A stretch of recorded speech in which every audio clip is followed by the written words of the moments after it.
Tension remains high in Khartoum a day after Omar el Bashir was unceremoniously ousted as Sudan president and the military announced a 2-year takeover and suspension of the country's constitution. And though Kenya Airways declared an indefinite suspension of flights to and from Sudan after the country's airport was closed, the Kenyan government says it will not evacuate Kenyans in the anxiety-hit nation.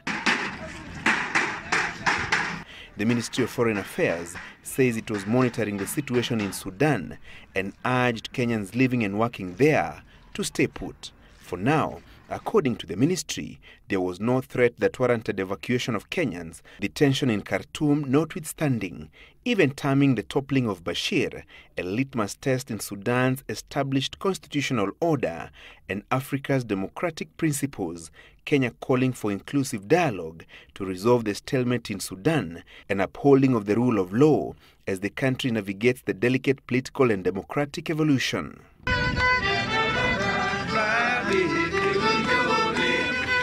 Though the 75-year-old Bashir's 3-decade rule was brought to a halt after 4 months of protests sparked by rising cost of living, tension remains high after protesters rejected a transition arrangement announced by the country's military yesterday.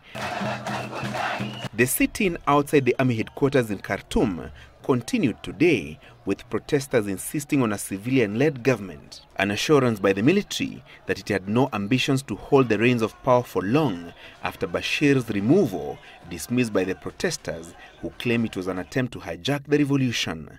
God willing, the government will be completely civilian. The political forces should reach consensus. We will not impose anything or appoint anyone.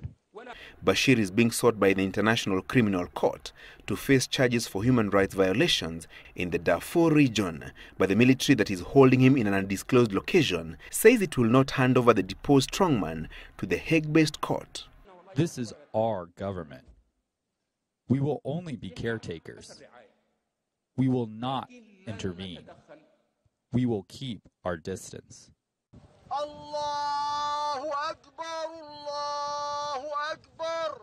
For now, the pro-democracy protesters who staged Friday prayers outside the army headquarters remain adamant, demanding for immediate and total transfer of power. Francis Gachuri, Citizen Weekend.